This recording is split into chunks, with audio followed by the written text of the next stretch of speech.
love it.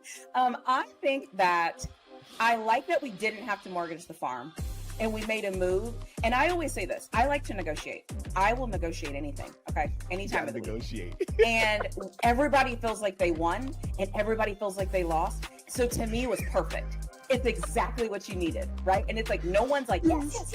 And no one's like, oh man, everyone's like, yes, no, oh, I don't know. I'm worried. I'm still concerned. And let's be honest, it's because our team has been elite average for so long. And we don't know. When you dropped that term, clearly my channel loved it. They were like, elite average. They've been running with it. When you said you saw my face lit up, I'm like, yo, it's the perfect way to describe what we are right now. We're spot on with it. But even with the move, we're all kind of feeling like, all right, did we get better? Yeah. Did we get worse? We don't know. We kind of the same. It's like, I don't know. What makes it great. I think that is it. I'm telling you now.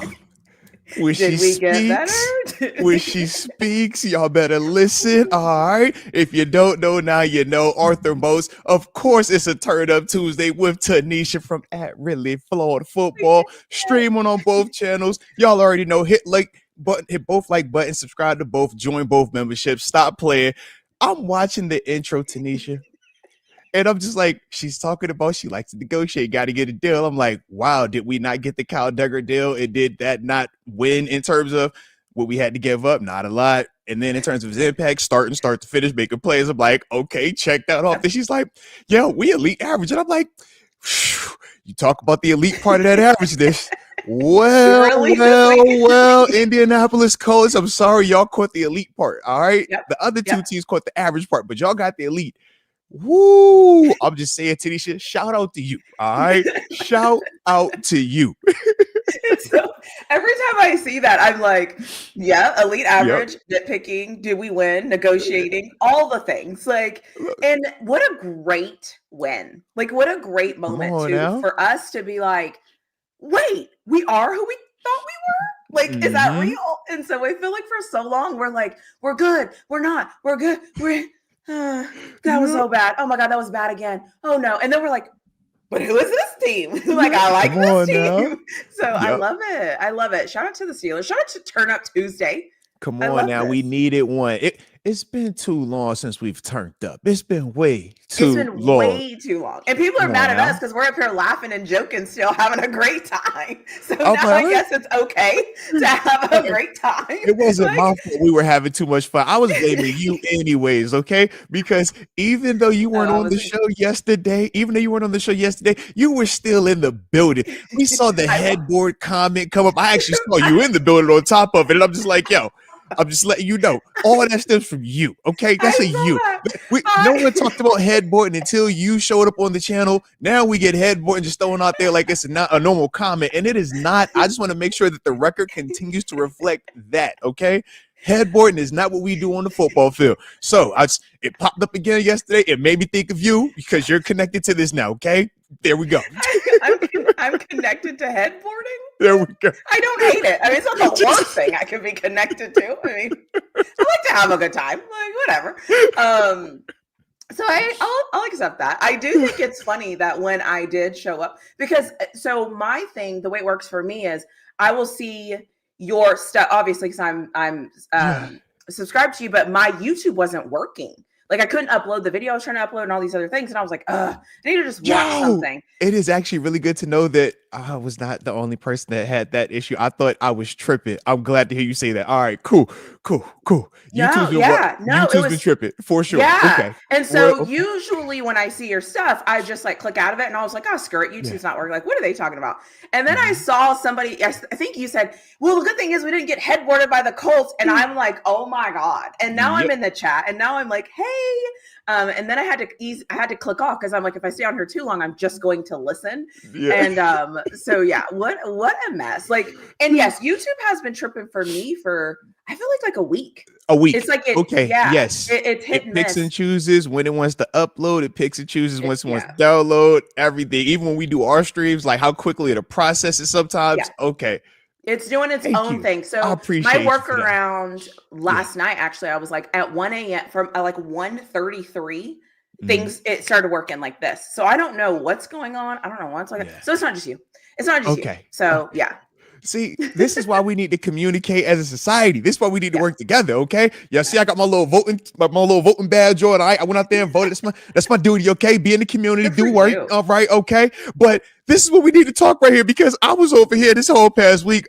It's been midnight. I'm pissed off. I'm like, yo, why is it? Yeah. I'm thinking it's my Wi-Fi. And this is the funny part, TaNeisha, when you're troubleshooting, you're like, I know it can't be my Wi-Fi because I'm streaming right now while playing the video game while my wife is on her phone or the Wi-Fi, and everything is perfect.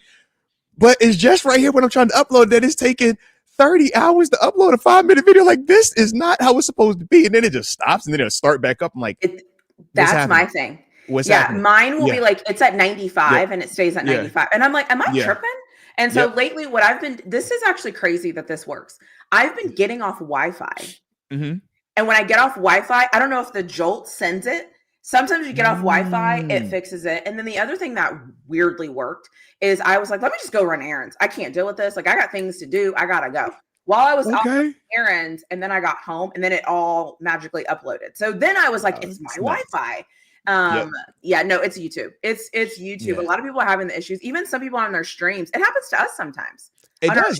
Think about this. We saw that just last week. We were up here and I'm like, it never bugs out like this. And it was like, yo, I don't know if we're going anymore. If it stops, the screen went black. So shout out to YouTube, shout out to technology, but shout out to people also having grace, because y'all understand, man.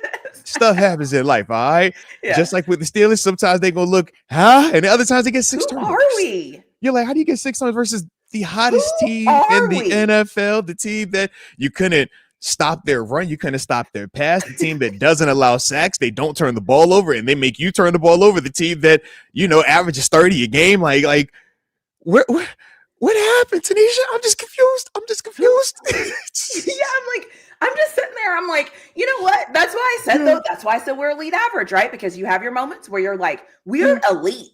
Like, we are elite. This is elite. We are so good. And then you have your moments where you're like, oh my God. Like, can we not track the football in the air?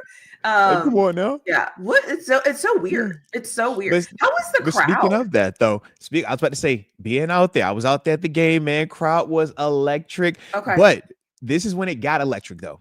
To start it off, it was hype because, man, you had the Super Bowl 40 championship team out there.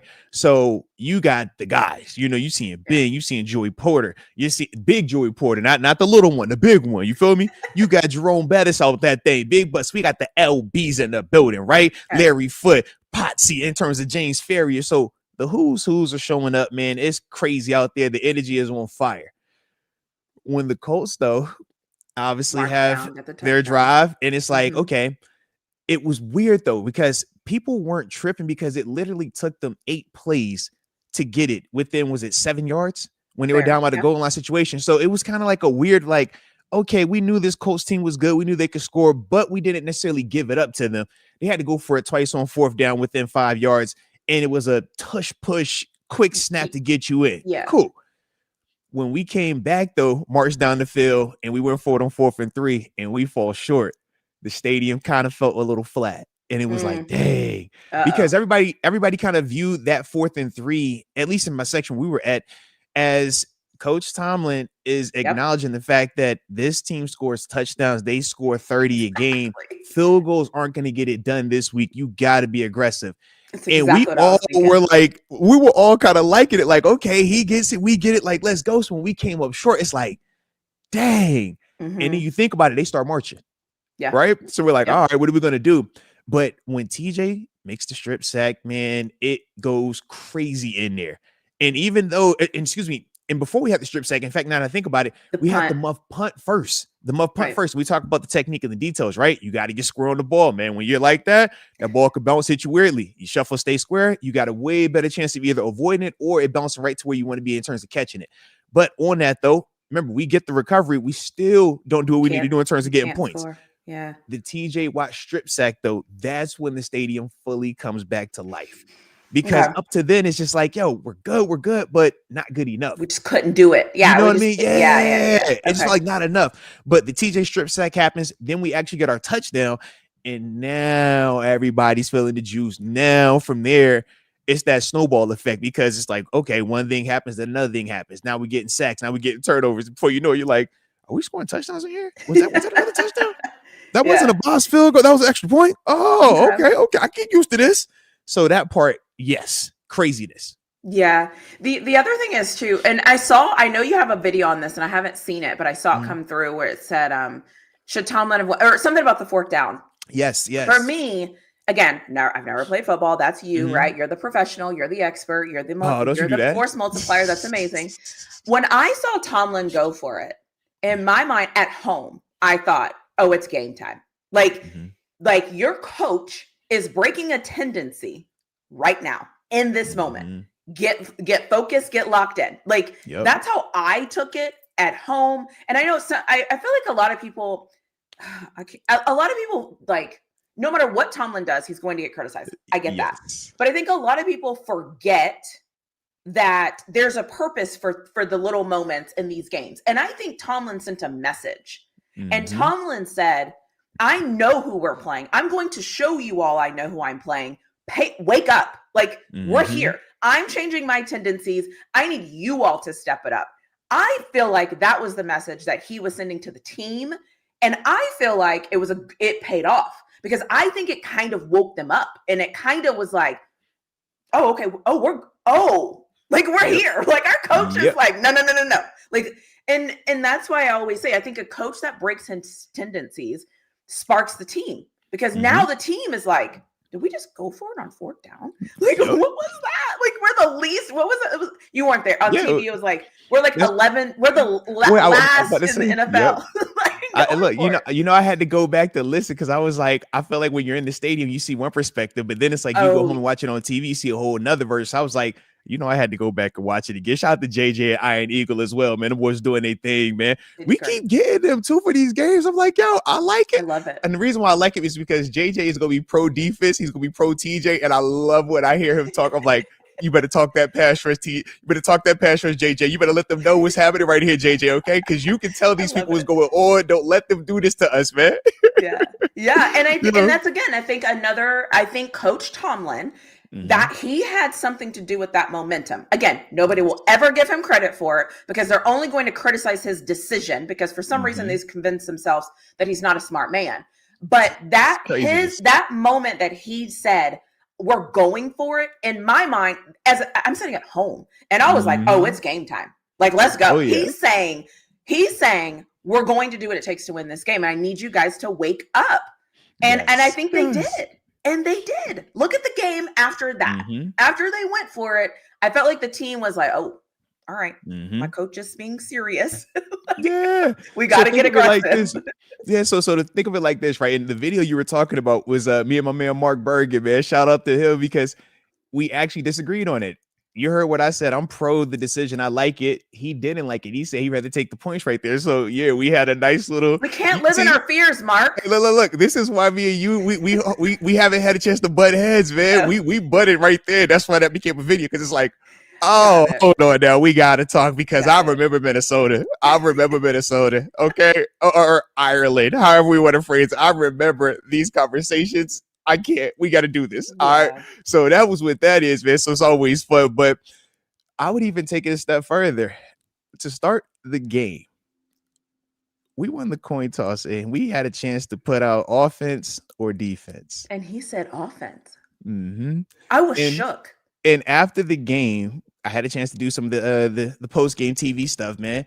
We got a chance to hear the audio, though, of Coach T doing all his interviews. It literally, he says, the reason why I sent the offense out first is because that was another way to help our defense. If I can keep that offense, in terms of the Colts, not having possessions, keep them off the field, that helps my defense out. So that was the reason why I sent the offense out first. So I'm like, you're hearing how calculated he was before the first snap. He already is ahead, saying, man, I know what they can do offensively. Let's try to minimize that. Let's try to, whatever we can do, let's not leave a stone unturned. When we talk about that 4th and 3 scenario, once again, you brought it up. You said from your house, you could feel the energy. Like, yo, I know exactly what this moment is. As a player, you know what that, Coach is telling us right now what time we're on, man. We not living in our fears. We not on bull job today. You know what he's on right now, man. So if he's doing this, y'all better make him right. Yeah, it was no second guessing. And the beauty is this too. Even though it wasn't a success, right? Because we have the drop in. Shout out to my man Big Darnell. That's one of the ones where in a gotta have a situation, Rodgers is going to put that thing on you in a laser-like fashion. Yeah. You just got to be ready for it. Right. He'll be ready next time. But in that moment, it's like Coach T is also thinking to himself, man, if this doesn't work, they still got to go 90 plus yards, you know what I mean, to score. Yeah. So it's like, man, so even though it didn't work, they still had to march. Now, they still ended up having points on that drive, but you saw the manner in which, like we said, it took them like 8 plays to score down in 5 yards. You know what I mean? So that part, you still felt like, okay, it wasn't in vain. Could it have been better executed in terms of just catching the ball, right? It wasn't like it was tipped. It wasn't, overthrown or anything like that. Hit you right literally in between the numbers. Just execute, right? And that goes back to what we've been preaching prior to when we were losing those 2 games in a row. Less about the play call, more about the guys on the field having to do the execution. Yeah. Good call, right? Good decision in terms of I'm thoughtful, I'm intentional about it. I'm not second guessing myself. I know all the variables that are in this as well. Now we just got to go ahead and complete the play, man. Yeah. So that, I mean, even going back and watching it, that's still kind of how I felt about this offense. Like, I remember initially in the game thinking, man, offense got to pick it up. But going back and watching, it's like, yo, y'all left a lot of stuff out there, man. Yeah, a lot of little drops here and there, man. I have this offense. Oh, I'm like, but that's what I'm saying. Who are we? Yeah. What? I don't know. Like, I don't know. So weirdly, right? So weirdly, the same way I talked about the defense the past 2 weeks, and it's like, yo, I can see certain things they're trying to do, but we still, personnel wise, those guys have to just play better, step it up, just little things, right? And those little things worked out this week, and that's why we had that kind of snowball effect, right? Us playing well, Colts not having their best day, and then boom, that's how you get the 6 turnover performance, etc. Offensively, though, I'm watching them, and I have the same feeling that I had watching us play Packers, us play Bengals. It's like, yo, you catch this right here, DK, that's a different feel to this offense. Like, Darnell, you catch this one. But the thing is this, though, we also saw DK and Darnell make those same plays in some fashion in the same game. So the optimism is they are already capable. We're already knowing that they can do it. We just got to tap into the mentally, yo, every single time. And that's the tough part about this level. Doing it every single rep. It's like, man, I'm watching Darnell Washington block a dude to sleep. I'm talking big boy pancake, extra surf to Angie Mammy. You feel me? The good kind. Yeah. And it's like, dude, do it every time though, right? Then you watch him run a route and it's like beautiful hand. Man, he caught that one by Rodgers' back shoulder with 3 dudes around him. I'm like, yo, that's a heck of a play. So I know you can catch. I know you could make it, but we got to do it every time. DK's the same way, right? So that's the part where you feel optimism, because we're just trying to figure out now, how do we keep figuring out to get it closer to being every single time?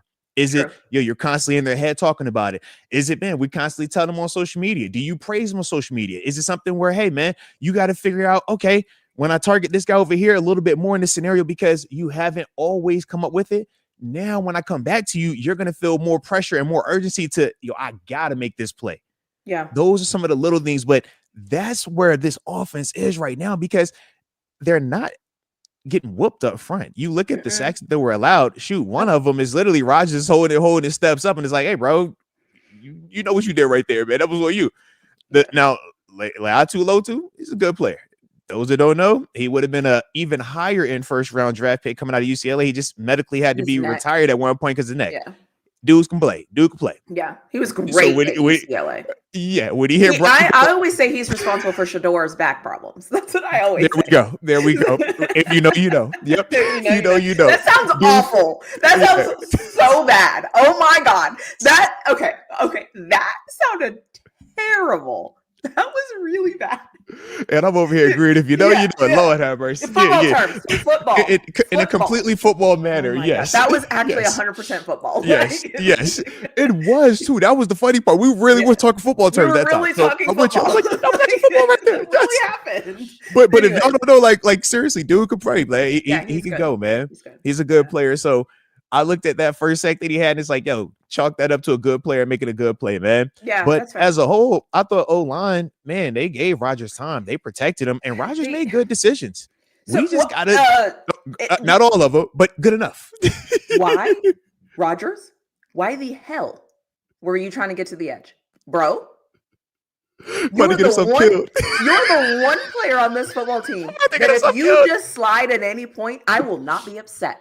I will never be. I don't care if you slide to avoid a sack and we lose 10 yards, Rodgers. You slide. You can sit Indian style doing it. We don't care. I don't care. We do not care. You do not try to get to the edge and then go, oh, and then what was that? Was it a slide? Was it a slip?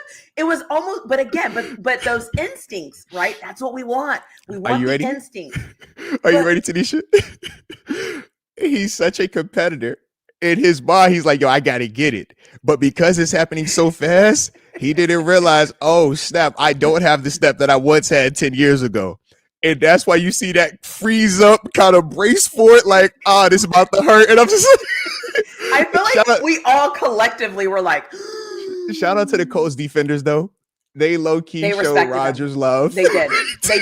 They were like, we can't let him up because if we do, it's probably over for us. And it like, I remember watching home. I was like, oh no.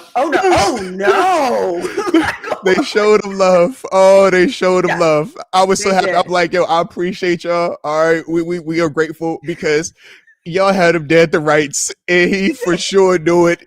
Everybody knew it. Like, dang, bro, we can't help you with this. He was so wrong. That's what, like Aaron Rodgers. Listen, anytime Aaron Rodgers throws the ball at somebody's feet, I'm never upset. Anytime Aaron Rodgers just falls, I'm never upset. I'm never upset. When you're scrambling out of the pocket and you're already slow, and then you take another hit, bro, don't cut it up. Run it out of bounds, please. Just run it out of bounds. Trust me, no one will be upset. No hard feelings at all. Absolutely. That is funny. Yes. So did anybody ask him about that, by the way? Did anybody ask him? No. And you know, we like I said, we heard all his audio, man, all his interview. He was more so just pissed off at the fact of the lack of execution. He was really like adamant about the play calling was good. He kept saying that. Actually, he was like, you know, Arthur was good, man. Play calling was good. We got to execute better, man. We left a lot out there, man. Yeah, so that was really all he focused on. Yeah. I remember watching it, and I'm just like, why? And then to go back, right? Because once again, when you're in the stadium, you're not getting the highlights from around the league. So I go, you know, to the studio when I'm done, and they showed me the CJ Stroud getting knocked out, sliding. I'm like, bro, come on, man. It's a bad day for quarterbacks, man. You see Jaden Daniels' elbow. All right. Like, stop playing with it, man. Just fall. Get down, like, man. Roger, this ain't what you want. Shit. Roger, like, listen, bro. I get it. You're a competitor. We know it. You're amazing. You're Aaron Rodgers. You got that. You got that. Just stop. Just stop. just stop, please. Once you see them coming, just stop at that point. Just give it up. The same way you do on the direct snaps in our version of the tush, but whatever. Like the same way you exclude yourself from that play, I need you to do the same thing when you see two defenders running at you. I felt, and the tackle was so awkward. It was like he braced himself for the hit, and he like crumbled, and I was like, get up. Like, I'm a Lion King what is fan. That? The Lion King is my favorite movie, and I saw young Simba being like, Dad, get up. Where? Anywhere. I'll just say we have a diehard Lion King fan on the channel too, man. Official momentum. He loves Lion King. Like, so shout out. Favorite. Yo, Lion King is that's one of the OG classics right there. If you know, you know. Yes. Kuna Matata always every way, man. All right. That's my energy, man. That's the energy always. I actually like lions because of the Lion King. Like something when I see them, just like it reminds you of that. Nostalgia. Heck yeah. Yep, absolutely. I love it. The other thing I was going to ask you, because I know everybody cares about this, so I just want to formally say, I am now okay with Jack Sawyer.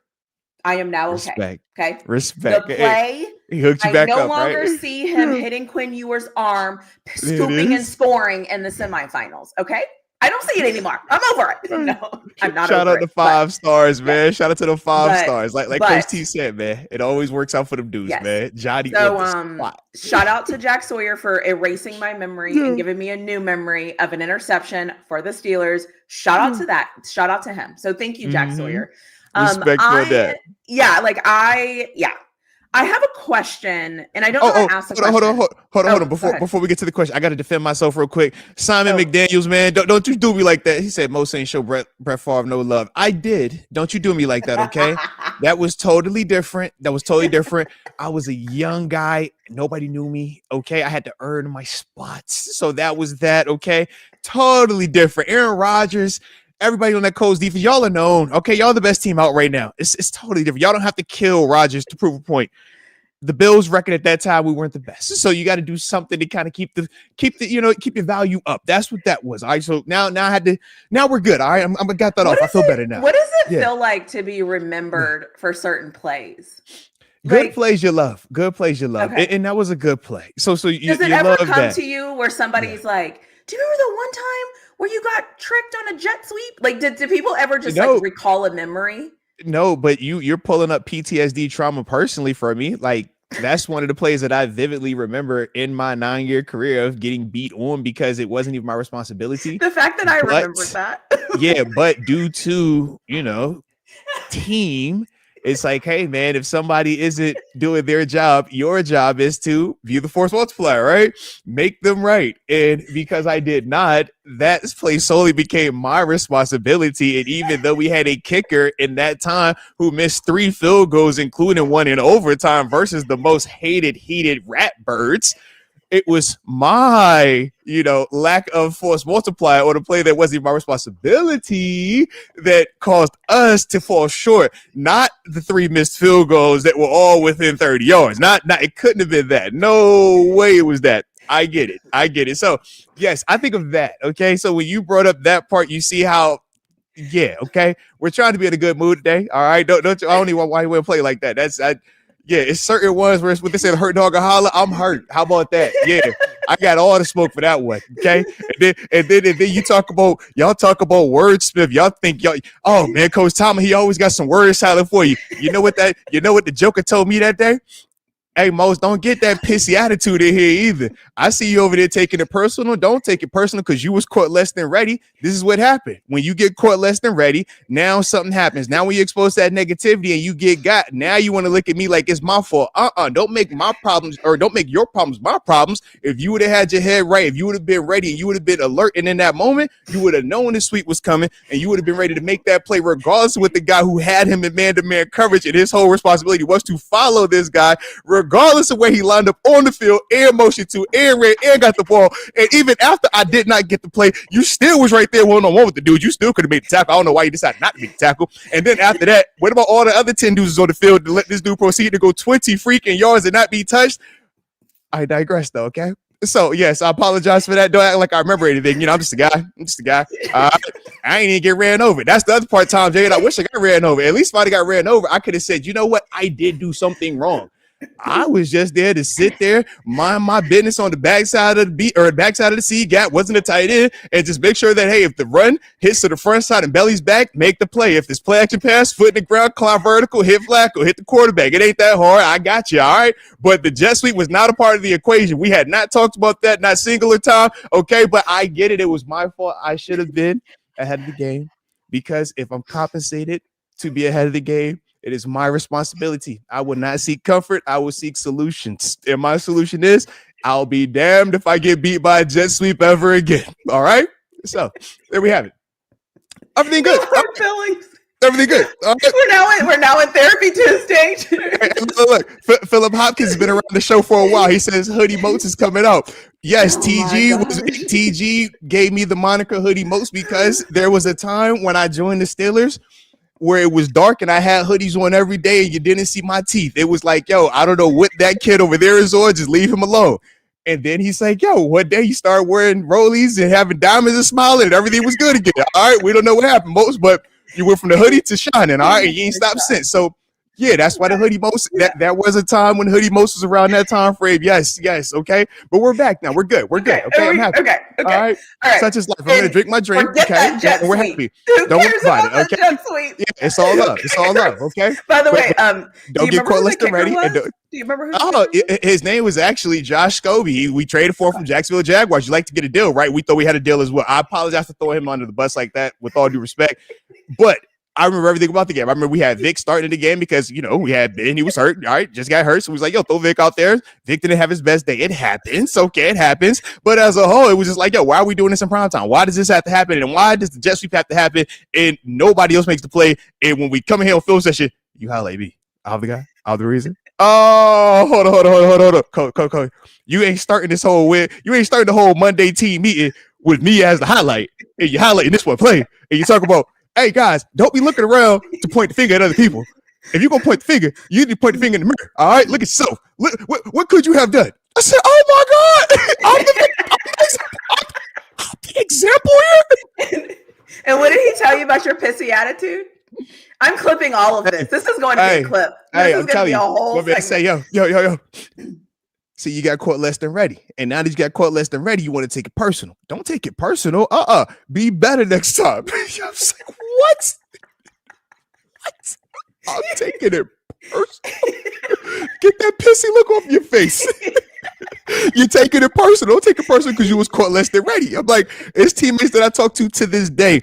I can say that to them. They're going to know exactly what we're referring to. I'm like, yo, don't get caught less than ready. Oh, so now you want to take it personal. Oh, now that was my fault. Oh, okay. And to this day, how do you feel about jet sweeps? Like I said, man, there's a reason why everybody was upset with Matt Canada for a lot of stuff. I didn't like him for one play and one play only. The same way Arthur Smith loves to toss to the boundary, which I get now, and I'm going to talk about that later. I get it after seeing this game. I love it. I get it.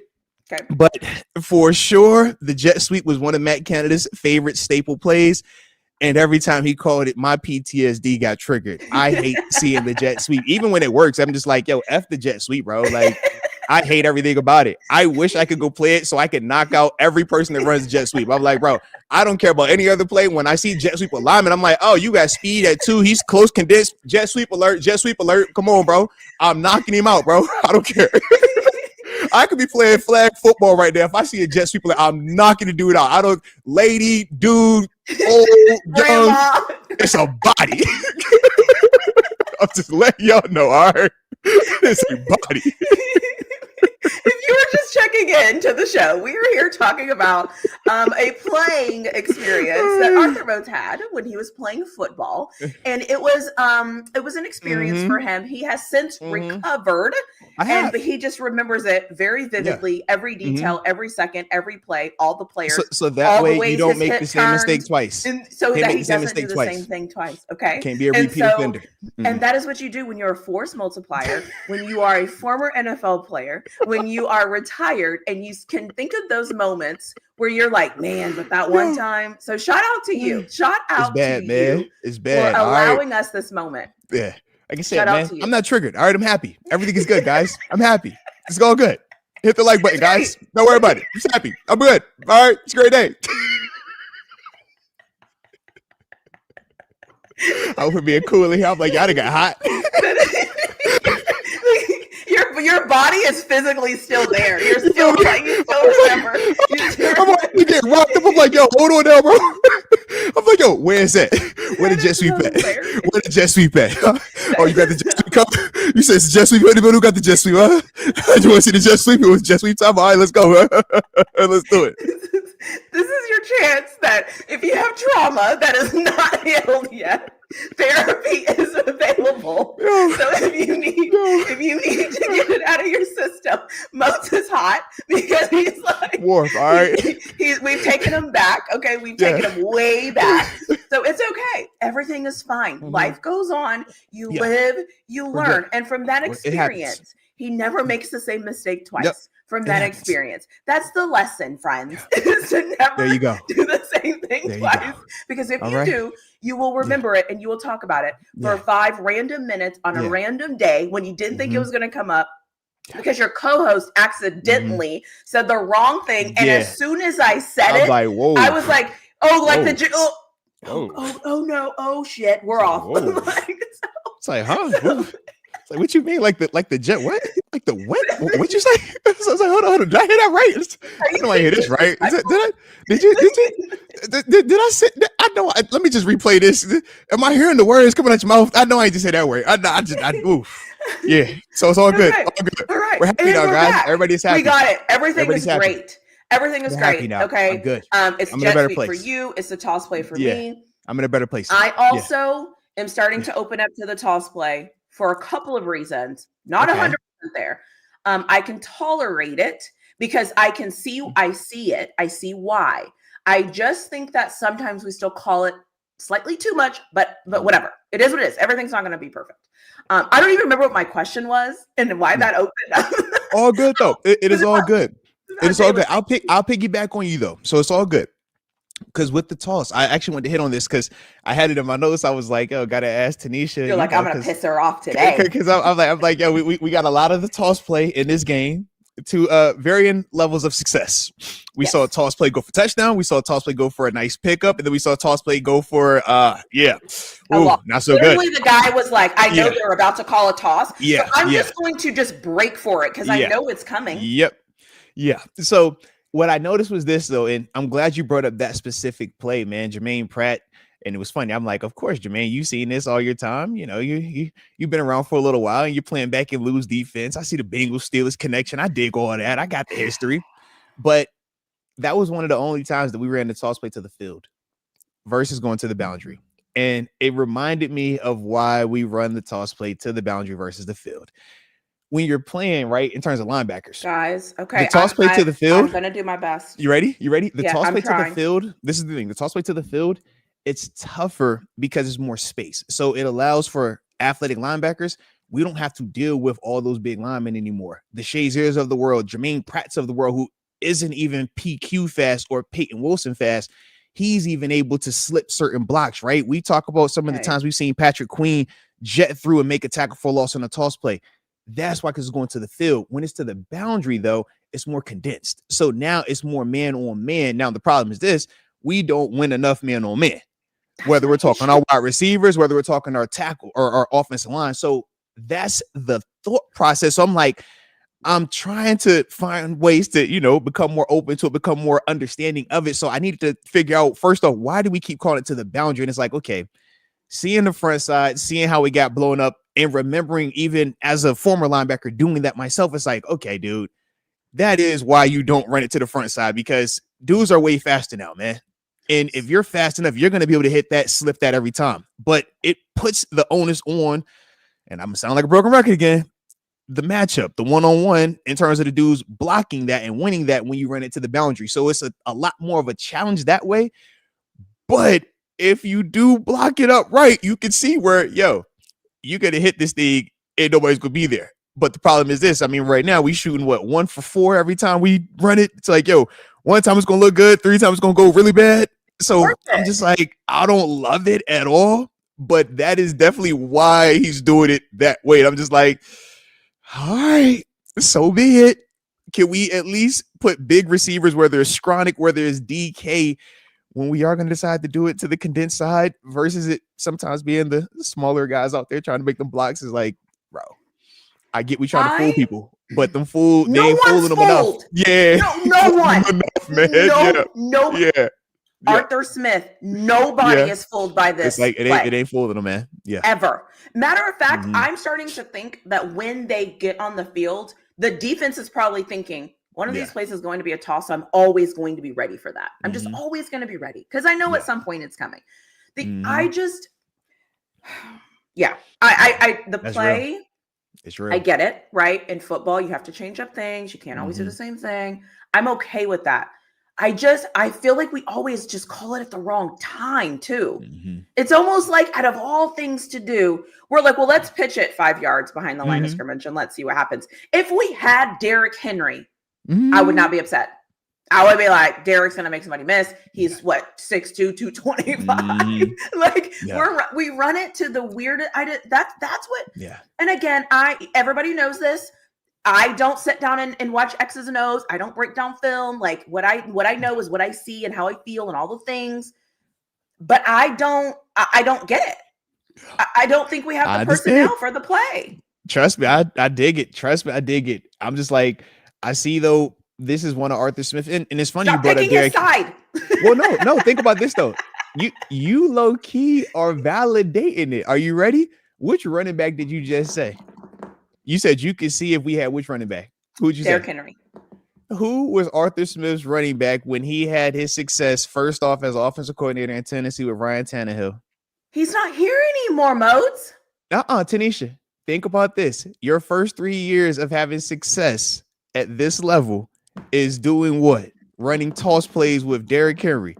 You are naturally going to feel like that's a part of your foundation. Whether you're watching him in Atlanta try to run them same toss plays with Bijan Robinson, now you're watching them do it at times when they want to have the big back, they would do Jonnu Smith at times in Atlanta and put him in the backfield, which you see him do here as well. And that is why, though. I'm with you, but that's it, though. And it's like in the same way with Coach Tomlin, right? Coach Tomlin loves the Tampa 2 defense. Why? When he first came in the league and had success in Tampa Bay when they won the Super Bowl, what were they running? The Tampa 2. So you feel like you have success there, you win a Super Bowl. You go to Minnesota, you run it, you have success there. It's like, yo, I'm married to it now. And that's why you keep needs to divorce it.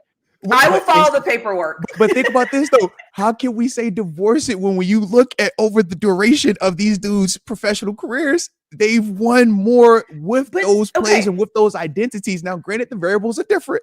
Thank you. That's my whole point. They're definitely different. Listen, but they trust it. Yeah. But why? Like, that is like saying, I am going to do a Texas Longhorn show, just like you and I do. We're going to do a Texas Longhorn show on Sunday, and you're going to be with me, and we're going to do the show. Mm-hmm. You're not a Texas fan. You don't watch this team like I do. You don't. It's different. It's different situations. Like, and that's if we had a Bijan, hook him, by the way. Shout out to Bijan. He's phenomenal. If we had Bijan, if we had Derrick Henry, if we had the guy that is okay, I would never complain. We don't have those guys.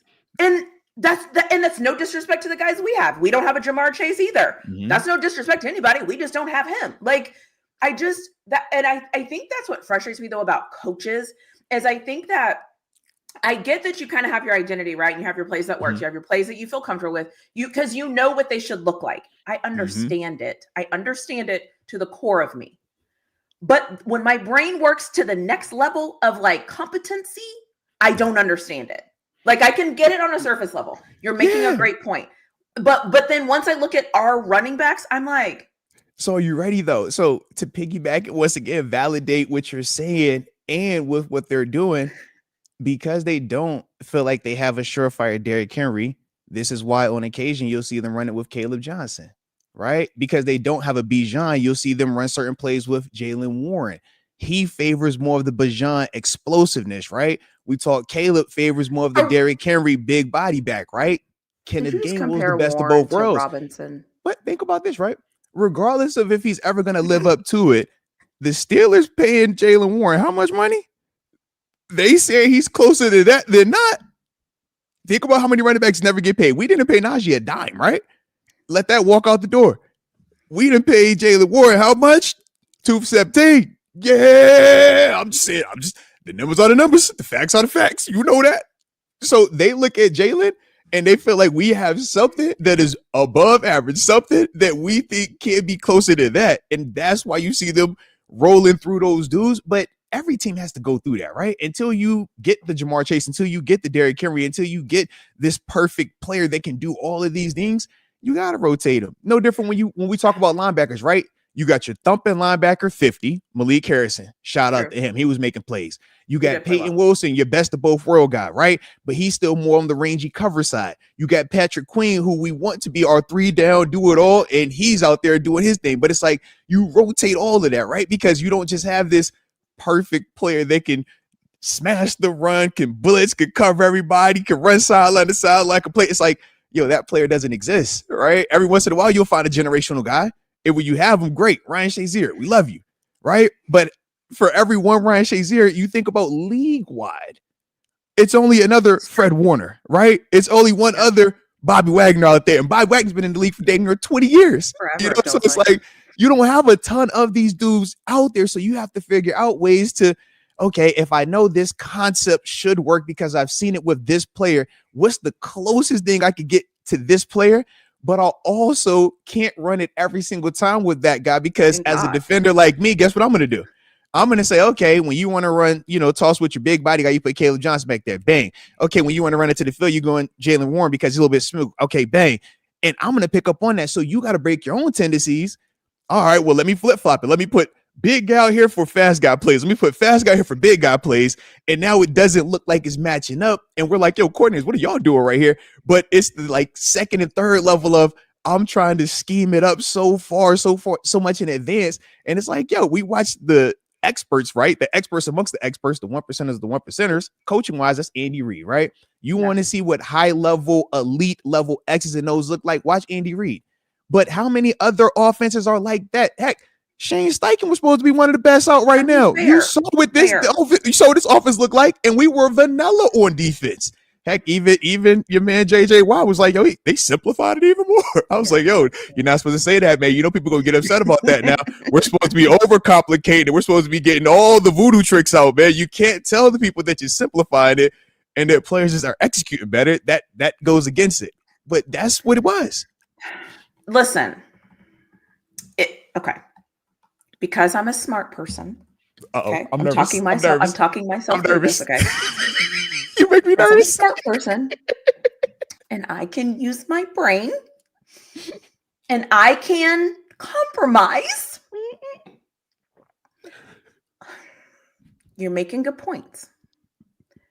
If we use it 3 times, three times, you know what? You know what? That's you know what? Too many. If we use it 4, I'll give it 4 because I think that's where I reach my peak where I'm like, I don't want to see this damn play one more time today. Okay. This is really hard for me. Can I get a 2-toss maximum? I like a 2-toss maximum. And that's all I'm saying is like, I think I get the football side of me understands that you have to change it up, right? You have to show different looks. You have to do different things. You have to show them that doesn't like you have to. I understand that. I get that. I just think I feel like it's our like go-to. That's what bothers me is that if it's in your playback, because I see other offenses run it. Right. I mean, Sark runs it at Texas. I see people run it, whether it's Texas usually got the speed advantage to run that thing, though, man. Like, you see what I'm saying? So whether it's a pitch, whether it's like a whatever it is, like right. So it's not the play itself because obviously I get the play. It's just I feel like it is our go-to play, and that I think that's what frustrates me is because. Why are we trying to like milk the clock and go forward and we're running a pitch play backwards? So in the fourth quarter when we're like, I don't know. I just feel like, why are we going backwards? Listen, you are spot on. And once again, everything you just said, I'm going to validate you real quick. All right. But I'm also let you know why they're doing it. So you brought up you brought up where the weakness of our offensive line is right now. What did you say when we came in here last week? You said, man, I'm not worried about our tackles. We're worried about guard, center, guard. Yeah. So if I'm trying to stay on schedule and I don't want to have negative plays because I'm running A gap, B gap behind guard, center, guard, who we're seeing have been struggling, what's the flip side? I got to go outside, right? Go outside. So what they're doing is this, though, right? They run the toss play a lot. The other thing that they're doing is this, and I look at the toss play even differently now because it's also being utilized with the pass play that goes in this the quick throw that they're doing to Kenneth Gainwell out the backfield where he's sprinting right now and Rodgers tosses it to him and he catches it and hits it up the sideline for 7-8 yards. That's all it is. But they know if I run that play every single time as a linebacker, you know what I'm going to say? I'm going to shoot this and eventually I'm going to catch this pick. Or my outside corner, we're going to switch to cover 2. He's outside in and I'm going to kill shot. It's going to look like Reggie Bush getting hit by, Lito Shepherd or whoever that was when he was with the Saints. He had him crawling on the field. That's what it shifts to. So you got to switch it up a little bit. So that toss play, it's we can't hit you here because interior, we're still trying to improve. So I know I want to get you out here on the perimeter, but if I throw it out here every time, which we have a lot of success with that play, it's going to get too noticeable and you're going to be able to account for it, right? So do the toss play is less probability of fumble, right? Because it's an easier catch and it's closer. It's also a less probability of it getting tipped. You don't have to worry about that DN outside linebacker rushing up the field versus Broderick getting a hand up or versus Troy getting a hand up. And it doesn't allow for that secondary defender, whether it's a corner or it's a nickel guy, to just shoot that. And now when that ball's in the air, he's either getting kill shot or it's a pick. And now it's a foot race to the end zone. So that's how they're also trying to supplement that play and get it in there with that toss. So it was like, I'm seeing it, even though I don't like it, I'm just like, okay, I'm understanding it serves why. A purpose. Right. And I get like even why he loves it so much, because the history of his success came from Derrick Henry running that day-going toss play, man. Dead toss to the boundary, double, duo. He gonna get the toss and he's gonna hit it downhill, or he'll get the toss and hit it outside. And it makes one guy miss, even to the boundary. I can vividly remember him versus the Jacksonville Jaguars going 99 yards. And it's like Jaylen Ramsey out there, Telvin Smith's out there, AJ Bouyer's out there. And it's literally a little weak toss. And it's like, all right, I got you now, bro. So I get it. I don't like it, but I get it. And I'm glad that you even brought up the Derrick Henry part, because I'm like, being boom, light bulb, like even more so why he wants to run that and why we're seeing the different people. But it pays to have Derrick Henry, man. Clearly. All right. Yeah, Derrick Henry makes that play look work. It makes that play look way better. Okay. Makes it look way better. Derrick Henry made him marry that play. Okay. He is in love with that play because he has sweet memories. Okay. Yeah. Everybody knows the memories where you're like, yo, bro. Yeah. We're doing it because I love it. Yeah. And like I've always said, and I'll continue to say, when we do the play and it works, listen, I want us to win. So if we run it every single play, okay, and we're winning, fine. But it frustrates me when I think it's our go-to. And I think too, sometimes when we call it, I'm like, all we need to do here is like not go backwards. All we need to do here is not take a sack. All we need to do here, all the things. And then we call a toss and it goes for negative plays. And so for me, it's just kind of like, and I think it happens at those times because I think it's his go-to play. And that's what makes me nervous. But it is. Fine. But if give me four times max, 2 times, I love it. TaNeisha, he gotta run it. One with Jonnu Smith. You know he gonna get Jonnu Smith a toss play. He gonna get Kenneth Gainwell a toss play. He gonna get Jaylen Ward a toss play. And now we're even seeing Caleb Johnson get the toss play. All right. The Jonnu toss play. Right. They're not. I pride myself on being calm when I'm watching games. That is the one play. I'm literally like, WTF. Like, to that guy. Are you ready? And he does this not just because of Derrick Henry. It's a play where Jonnu Smith is playing for the Atlanta Falcons and Arthur Smith calls his toss play and he makes the guy miss and he runs. It's like a 40-yard touchdown, man. And all because of that, Arthur Smith will never not give this dude an opportunity to do it again. Absolutely. I know the play. I'm just like, yo, I remember seeing it. I'm like, yo, this is Jonnu Smith. He's a tight end. He's like, oh, but he ran and he scored and it was on a toss play. Arthur Smith, he's married to it. He's had too many examples of, oh, it worked. Oh, it worked. Oh, he did it to Bijan. Oh, Bijan make 30 guys miss. Oh, it works. It worked. So you see what he in his mind, what he's used to. I'm like, oh my God, but we don't have these pieces. Yo, we don't have these pieces. Our coach is doing things because he has seen it work with Bijan Robinson. I'm like, bro, and Derrick Henry. Like, what the fuck? Who do we have? Yes, like, name one guy on this roster But think about for Arthur Smith though. But that's Arthur Smith right now. That's his experience. It's like, bro, we fresh out of them. we fresh out of we fresh out of Henrys, we fresh out of Bijans. All right. Can I get you some Warrens? What they say? Hey, look, you got any zebra? Fresh out of zebra. Fresh out of that. Eat the bugs. All right, come on, man. Like, who on our team is like them? Like, we're like, I heard somebody say with Jalen Milroe, if you squint a little bit, he looks like Lamar Jackson. So if you squint a little bit, okay, so moving forward, when you see a toss play, start to squint Like, and then is that Henry or is that Bijan? Bijan, and he'll look kind of like Derrick Henry. And then we'll come back to the show and we'll say, when you saw that toss play, did it look like Bijan to you, or did it look like Derrick Henry when you were squinting? Because that's the only way. And bless Jonnu Smith's heart, how old was he when Come on happened? now. Like, Come on now. how many years ago was now. that play? Like, come on. Now. Like, and that's no disrespect to Jonnu Smith. By the way, Jonnu Smith, catch the ball, bro.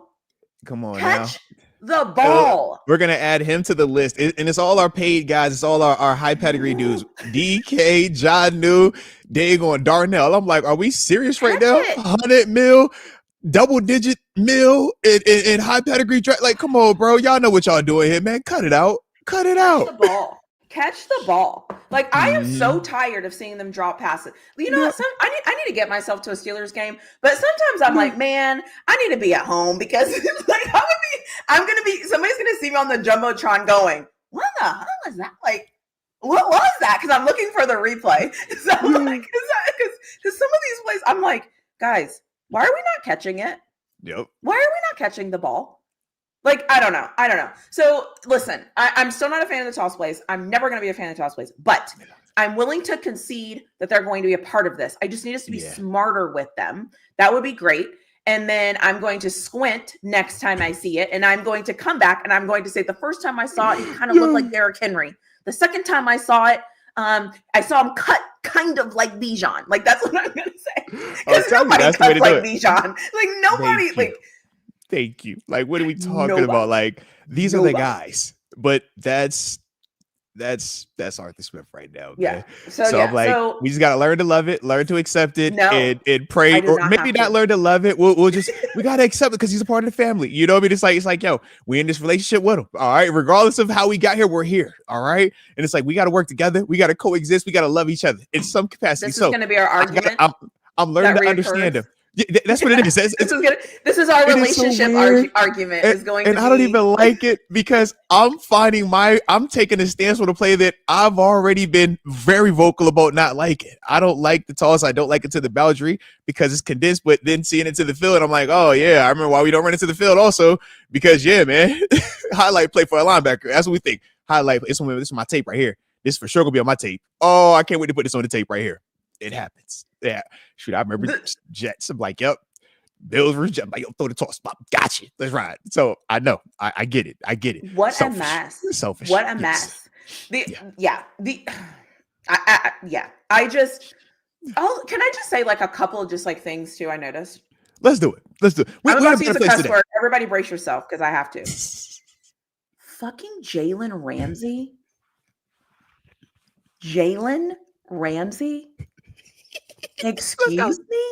Like, let's go. There's no other way for me to explain. Yeah, let's go.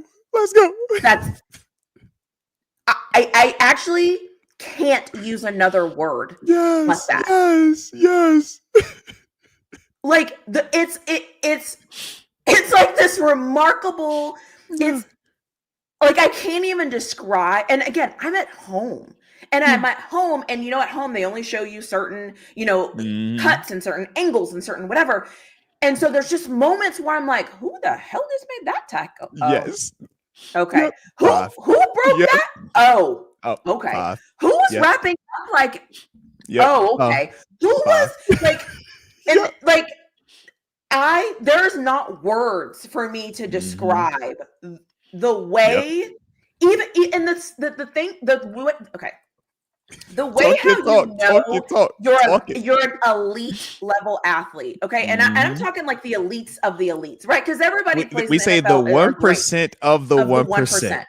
Okay, he is the 1% of the 1%. Yes. He's kind of like a Jamar Chase, Fred Warner. Like he is. Yes.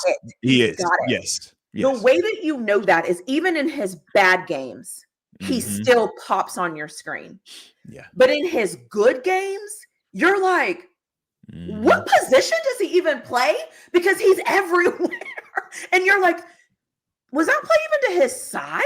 Like, how is he's like aware. He's there. He's present. He's athletic. He's big. Seeing him standing next to other guys.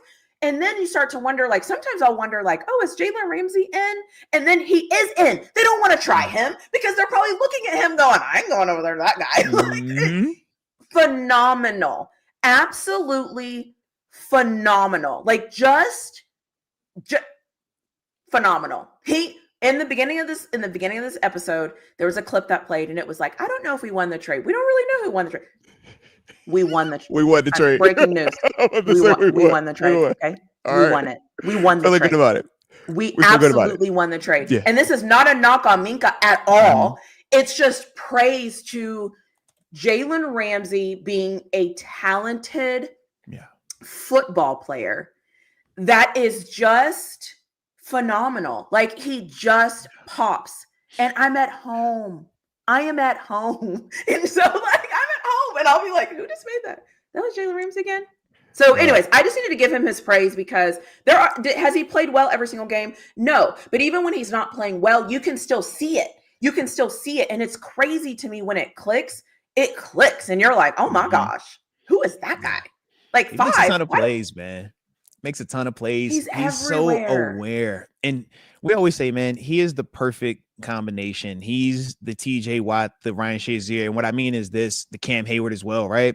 When you have elite level athleticism, God-given ability, right? Him being 6'2", 6'3", could run 4.2, long arms, stupid loose hips. Like, that's rare, right? In terms of just athleticism. But in terms of top 5 draft picks, you can find others that look like that. We talked about Joe Hayden. It was like, you were a little shorter, but it's like, yo, you're in that freaky thing as well. But what separates Ramsey from the run-of-the-mill players is he also studies the game like he's the unathletic 4th string guy that doesn't have long arms and 4.2 speed and all these other God-given gifts. So now you're talking about, I can get there already because I'm gifted, but now because I'm also smart, I'm anticipating where you're going. And that's why you see him flash so much. It's like, dude knows everything that's happening in front of him. And it's like the only time you've ever seen him beat with consistency is when the guy across from him was a better athlete, Jamar Chase. Right. How many Jamar Chases are walking this earth? You see what I'm saying? So it's like, we don't look at that as a negative. It's like, and you seen the Bengals, right, TaNeisha? TaNeisha, have you seen the Bengals offense? I'm just asking for a friend. Yeah, I just didn't know. I think Jamar Chase had more drops than our receivers did. I'm just calling that out here. But y'all told me Joe Flacco was washed and sucked and couldn't get it done. And that man just threw for how many yards? How many yards he just threw for again? I'm just like, yo, do y'all understand why Coach Tomlin had that energy for this trade? Do you understand with this? Their defense still is trash, but do you understand what you're dealing with now? They can score. It's not just a us thing. Yeah. They can score. You got a quarterback that can actually. It's like, yo, thanks a lot, Cleveland bums. They're good for nothing. Come on, like what a joke. Cleveland, what are you doing? Why would you do this? You see what we're dealing with now. Thanks a lot, man. Yeah, I think they did it on purpose. They don't like us, but it's fine. The feeling is mutual. I'm going to help you with Ramsey. I wanted because I know you was talking about Ramsey. I wanted to also highlight something with Ramsey too. But I want you to tell me something in your explanation when you highlight him.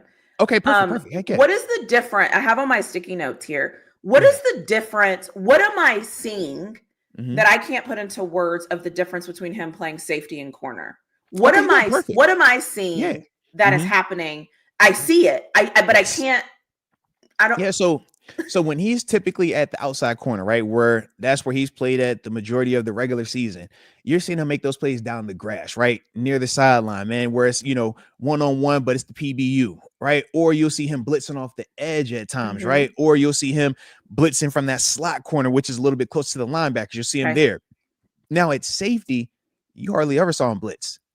Everything is top-down coverage-wise. So that's why when you're trying to work the middle of the field in terms of Tyler Warren, who, we said coming into this game was really productive, right? You don't want your linebackers on him too much, right? Okay. Well, when you have a Jaylen Ramsey, you can have an alternative. You can put Jaylen Ramsey back there as safety now, and that works the middle of the field. So now, where's those Tyler Warren passes going? You're not trying Jaylen Ramsey, right? So that's why you saw more Alec Pierce, Michael Pittman on the outside, and they had their first 100-yard receiving games of the season. That's the byproduct of it. Very similar to Cincinnati, where they had 200-yard receivers. The difference was turnovers and no 100-yard rusher. So once again, the method works. It's like, yo, pick your poison. We can't stop everything.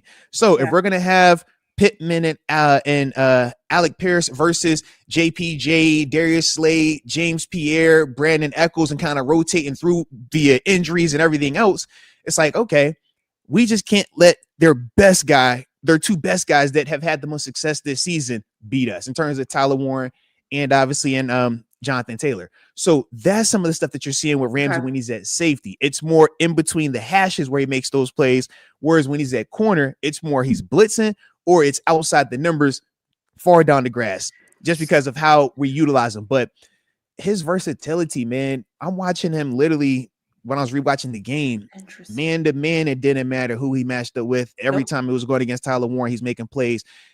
Watching him in zone come out of midfield to help out a guy that's getting beat across on a drag route.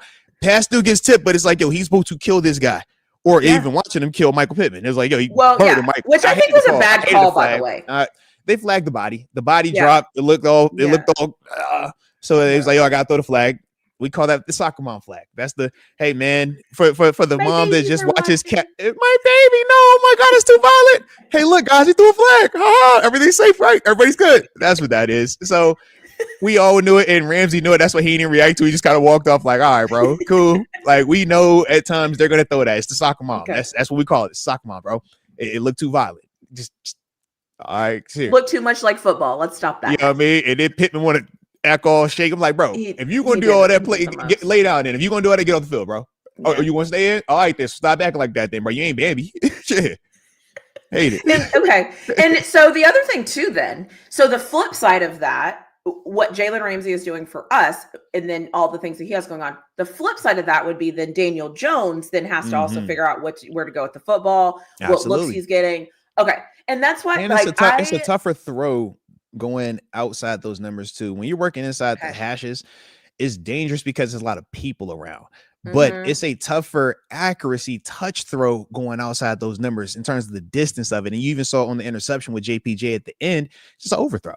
But it's a tough throw to repeatedly make because you don't have a lot of space over there. Whereas, like I said, middle of the field, it's a ton of space. And people always like, yo, attack the middle, attack the middle. It's like, you know, you got linebackers in there, you got safeties in there. Playmakers are in there, man. Yeah. And if that guy doesn't catch it clean and that ball bounces up in the air, that's an interception. Like, at least that's how we look at it on defense. Like, yeah, that ball, if you don't catch it clean, I'm going to get it. It's mine now. So that's, you know, some of the how we can dictate it and make Daniel Jones get uncomfortable.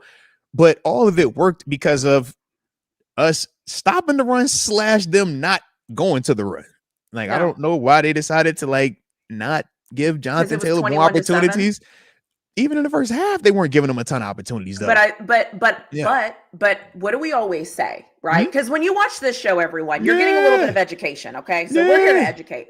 She got a PhD, ladies and gents. She's super smart. She's an educator. She grades papers in her spare time. All right, she goes to conventions and she has to like speak and do seminars. That's like what, and she puts on like important dress up clothes, like important people that do like big people jobs. Like she got one of them real jobs. All right. I just be over here just yapping. Okay. I put on church clothes and just go talk. That's what I'm doing. She's over here like educating. She's improving our nation. All right. She's helping the masses grow. Okay. It's levels to what she do. Just so y'all notice. All right. Speaking of church clothes, I gotta step my game up for my reaction videos, my instant reaction videos. Most comes in with like a 4-piece suit, and I'm in like, what was I? I think I was in like a hoodie. But it was fire. It was fire though. It was fire. All right. Down, jewelry down, outfit down, tie looking good. I had to come off of work. All right. I was fresh off work. Here I am in my hoodie. Like I'm just here so I don't get fined at this point. Like, I'm like, that's okay. Next week I'm gonna have my sport coat on, and next week I'm gonna have a blazer. So I forgot us. So I think though the Colts coach was telling us what we need to know, right? And like I always say, you can't listen to what people do. Or sorry, what people say. You gotta look at what they do when they're in the game. And I think once he got in the game, he realized that our defense was a little bit faster than he thought it was going to be. And all of those almost sacks and those almost moments, and Tomlin being aggressive and we being like, I think at some point these coaches also feel that. And I think the coach was like, I don't know if we're going to be able to run on these guys today. And I think he pivoted. And again, shout out to the Steelers. They'll never get credit for that. And to be fair, that coach can never come out and say that either, right? Oh, no, you can't do that. He can't come out and say, I knew when I stepped on the field, my team wasn't ready. You can't say that. But I think that's what he was doing. I think that's why they stopped running the ball, because he just saw it, like it just wasn't working. And I also think the game plan for the Steelers was to eliminate the run, Jonathan Taylor, because we don't think Daniel Jones can beat us. I think that was the calculus they made. They were right. And you're ready to piggyback and validate that also. The past 2 games that we lost, did we say we lost because of the run game exclusively, or did we look at how these receivers, these quarterbacks having 12 completions in a row, 19 completions in a row, 20 in a row, right? We looked at that. So if you're the Colts and you're coming in, and Daniel Jones have been playing extremely well all season, man, he's been hot, right? We're not going to act like that wasn't the case either. Indiana Jones, what we was calling him, right? If you're feeling like, man, they are going to be geared up to stop the run, we know traditionally they are at least good in that space. Where would we want to attack them? Man, they've been struggling all year with the one-on-ones outside. And they're going to play a lot of vanilla coverage because of the back end in terms of Kyle Duggar being new, having to, start and stuff like that. So it's like they feel good about Alec Pierce and Michael Pittman. Those are 2 dudes they drafted with high pedigree, 2 dudes that they feel confident, and they're good players. And they were having some success, but it was also still true to our identity as well, right? When our pass rush didn't get there and those receivers had time to get down the grass, they made plays on us. But then the flip side was when we actually went in our pass rush and they didn't get 4-5 seconds to hold it, double move and stuff. That was the flip side. And that's all we've been hollering about the past 2 games, Bengals and Packers. The short, quick game stuff isn't going to kill you, but you're not going to stop that either with pass rush. You just got to tackle the catch. You can't allow for the double move. You can't allow for the deep over, or it's already covered in this part of the zone, but because he has time to now find a soft spot to move some more, now we're getting hurt. That was on pass rush, and that was what I've been pissed off about, because it's like, you put too much stress on these dudes on the back end that aren't supposed to be like that. We don't look at those guys and we're not paying them that. So it's like, why are we expecting that from them? This game, you saw a lot more balance in terms of the playmakers up front, not allowing a lot of plays to be double moves. But early on, man, one of the first plays that JPJ gets hit with, we're running a blitz. It's a blitz call. They block it up, and he has time to hold it. Boom. That's a 15-yard deep out. You know how tough that is to guard? It's like, man, where's the rush? Get there. That's true. And I'm just gonna say this because I can, because I didn't used to play in the NFL, and so the way I talk about players is different, because Moats is part of the fraternity. I'm not a part of the fraternity, so I can talk about players the way I want to. Moats is a force multiplier, and because he is fantastic, there's kind of things come with that. Daniel Jones is not Joe Flacco and is not Jordan Love. And they found that out, right? Swear they found it out. There's a difference. But they thought he was, though. I'm sure there were still people in Steelers Nation that thought he was too. I think he can be, right? But I think we're so quick to crown people because they had, and I say this about college quarterbacks. Let me take it to college, because nobody gets offended when I take it to college, because a lot of people don't watch it like I do. I'll take it to college. At the beginning of the college season, everybody was up in arms about how great all of these quarterbacks were going to be. And I was on record as being like, I don't know, guys. Like, facts. I don't know. Like 100% facts. Yeah, right. Like, I got you. I hear you, but I don't really facts. know. Get me a pass rusher. I've been saying this since June, July. I'm like, let's get younger on defense. This has always been my battle cry. Because in my mind, to be good, you have to be consistent. We haven't seen Daniel Jones be consistent. And because we haven't seen him be consistent, he's got to work that inconsistency out of him. Because we've seen Jordan Love work it out of him. We've seen Joe Flacco work it out of him. We haven't seen Daniel Jones work it out. And this is not just Daniel Jones. This is anybody you want to throw in there, right? Aaron Rodgers at one point was also inconsistent. Well, everybody, right? This is Ben Roethlisberger. Like everybody at some point is inconsistent, because before you can be consistent, you have to be inconsistent, right? And then you have to figure out what you need to do. And then once you figure out what you need to do, you work to improve it. Now, can Daniel Jones one day be Jordan Love, Joe Flacco? Absolutely. He's got a big arm. He's hella athletic. You can see all plays this in this stuff. game too. Yeah, you can see all this stuff. It's just right now he's not that yet, and that's okay. It's just before we start crowning, it's like, can we get like, I don't know, a season? I'm just saying, like, we're already ready to crown somebody the best. And it's like, can he do it for an entire season, then come back and do it for another season before I'm ready? I can't forget. But TaNeisha, this is who we are, man. This is the world we live in. I need it now. I want to know, are you good or are you trash? And I need to know today, so I can have a hard statement, and I got to be first also to crown you. I can't be late to the party. So we get it. All of that is, but I will say, man, Daniel Jones has played so much better this year than any other previous years. Even in this game, it was the fourth and I think it was 4th and 12, whatever the heck that long fourth down he had on. Dime. When I tell you he went first read, second read, that was his third read. His third. I'm looking at the passers once again. I'm like, yo, he should never have time to go through 3. Nah, 1, 2, boom. Decision. Has to be 1, 2, boom. Yeah. It can't be 1, 2, and now he has time. And that was why I was like, yo, soft on his own. Why are you playing the soft tail zone? He's like, bro, it's freaking 4th and double digits. Like, man, it's supposed to run this right here, man. The Patriots got to win this, though. Patriots got to win this right here. Yeah. That's one of the parts where you could just see it. But to me, I was impressed with just Daniel Jones going through it and being calm and collected, and then delivering a strike, because you typically have not seen that from Daniel Jones throughout his career. It's usually like, all right, one, here, take this, or one, let me run, or let me It's like, yo, so to see that, him and Sam Darnold this week, and I ain't gonna lie, I was impressed by both of them dudes, man. I'm like, yo, why am I liking seeing these like dudes that we kind of wrote off? It's like, yo, y'all on your Geno arc right now, man. I like it. It takes time. Yeah. And that's why I always said, like, he's going to be fine. Now, is he going to be the 1% of the 1%? We don't know. Right. But he's fine. He's fine. And if you turn into Jordan Love, it's a great career right now. That's it. Yeah. And he's also playing phenomenal. I just think that sometimes we want these people to be so good. Spoiler. Everybody's not going to be fantastic, elite, perfect, consistent. Everybody's not Jaylen Ramsey. Yeah, right. Every quarterback has been Roethlisberger, Aaron Rodgers, Tom Brady, right? It's not going to happen. Even on this team, just good. You know, like our offensive line. That's it. Our offensive line might never be perfect. And you know what? They're playing really good right now. Now, guard, center, guard, but like they're and let me just hit on this too, because there's two things. The Cam Hayward hype train that we were on. You're welcome. Okay. You're welcome. You are very welcome. Okay. Told you we needed it. Congrats. We needed it. The second thing, Roman Wilson, bro. Young players, man. Respectfully. Young players. Respectfully. You want snaps? You want to be on the field? You want to play? You cannot jump ever again.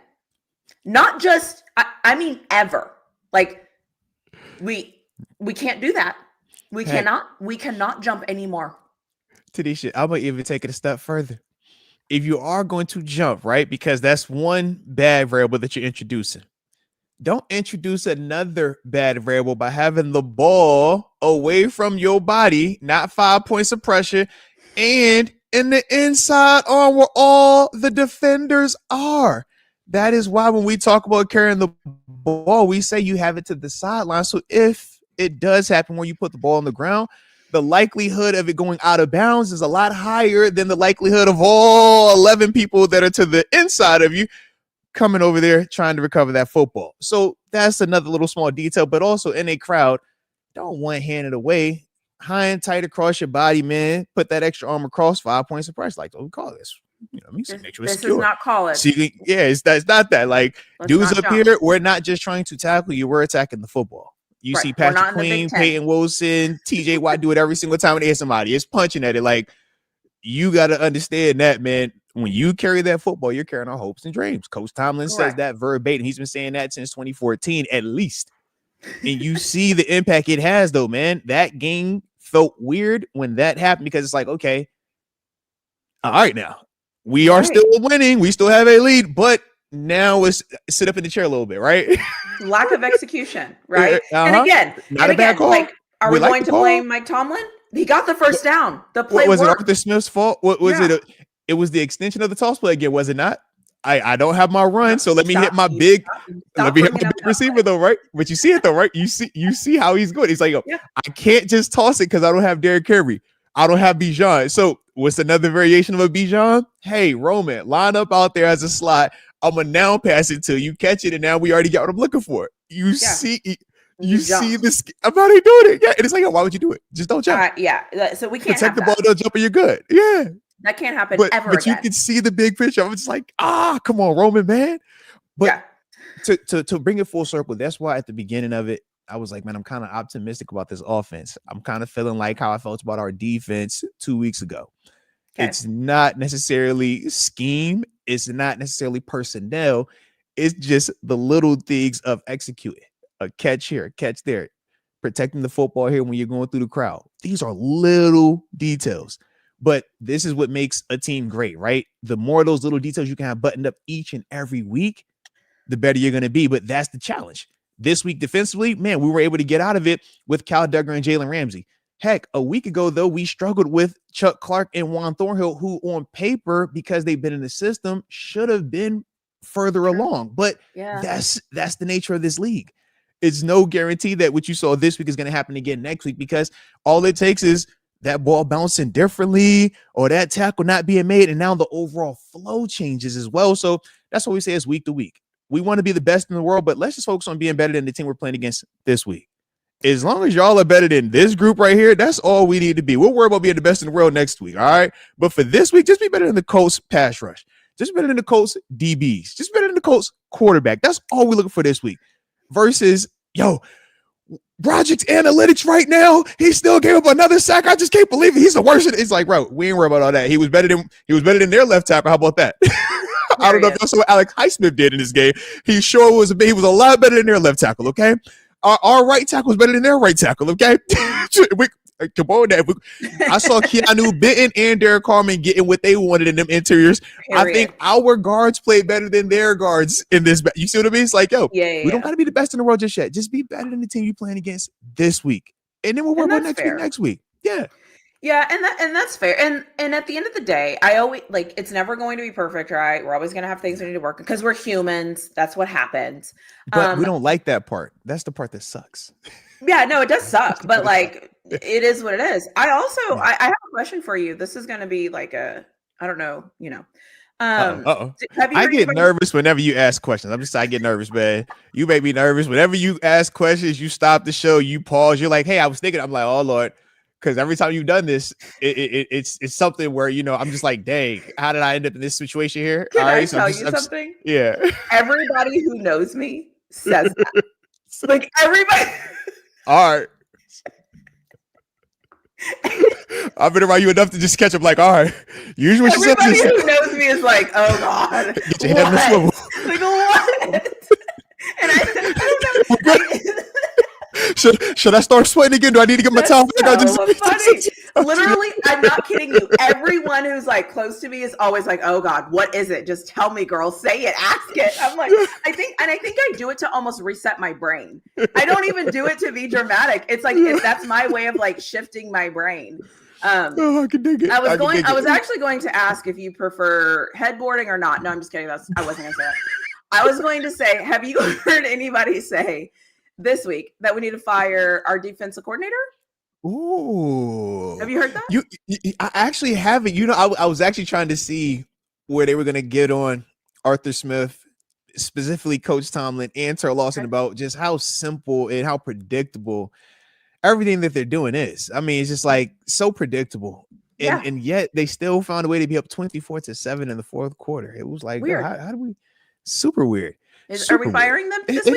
I just haven't heard anything. I was waiting to trade Highsmith. Are we still trading Highsmith? Yeah, are we trading Highsmith? We got a couple of hours before the deadline. Did we trade him? I know y'all wanted to trade Highsmith, man. So yeah. It's one of them ones. Anyone want to say we need to trade Highsmith away? Mm-hmm. Anyone want to trade away Fire Muth? Anybody in the Shout out the chat move. saying our defensive coordinator's trash? Anybody want to say that Coach Tomlin doesn't know how to coach? Was that a Tomlin He doesn't know how to win? get his team up to play.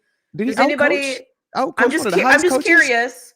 I'm just curious. This is a casting call. Does anybody have any thoughts? No. Okay. Interesting. We like Highsmith. We're Highsmith fans. Is anybody? A lot of people are cheering for Highsmith. Oh, you know what? Is anybody saying TJ Watt sucks today? I must have missed that one in the chat. Haven't seen TJ sucks today. Huh. Yeah. I was wondering. Okay, I didn't see that one. Interesting. I didn't see Jack Sawyer also shouldn't play as many snaps as he is playing either. Didn't see that one. It is funny though how that is though. Whenever we lose, we start seeing the snap count. I saw somebody say, man, Highsmith playing this many snaps over Nick Herbig is criminal. It's criminal, and it's an offense on this coordinator that should be fireable. And you're like, whoa. Wondering where that's at. You're right. I have not seen that again. I have not seen that graphic following this game. I would be interested to see the snap count to see, what happened. Because what else? I would also love to know where is the "we are wasting Roman Wilson, he should get more touches" crowd. Where are those people at? She said she got time today, y'all. She said she got time today. Like, the people that you see, they're in the chat that are like, where, why isn't Roman Wilson playing? Yeah. Where is Roman Wilson? Like, you saw him. You saw him.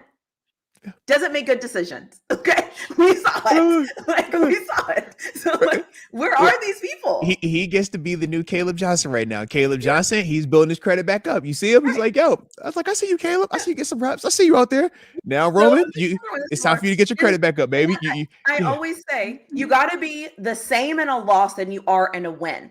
You have to be the same. You can't overreact in a loss if you don't overreact in a win. We have to regulate our emotions, and we as fans, we have to be consistent.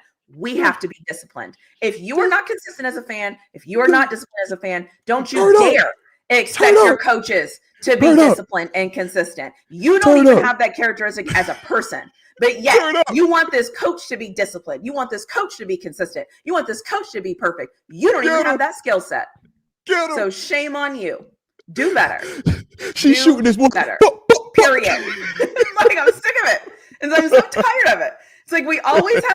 We're like, oh my god, we gotta whine. I told you, I'm like, all we do is whine. Stop whining and just trust the process. Let it play out. Let it kind of talk your talk. She got the PhD, the clip fully loaded. She said the clip fully loaded. She got time. Perfect every week. It's just not going to be perfect every week. You guess what? You weren't even perfect today. And it's only 11 a.m. where I'm at. I've already screwed up some things for the day. I'm not even none of us are perfect day by day. None of us are perfect at our jobs. None of us are perfect as humans. None of us do everything right all the time. None of us are consistent all the time. None of us. So stop expecting it. Just let it go. We're going and spoiler, we're going to lose more games. It's going to happen. Okay? Because it's football. Shout out to Coach Tomlin. So I don't know if you heard post game. He literally says that they're like, yo, what was so different this week?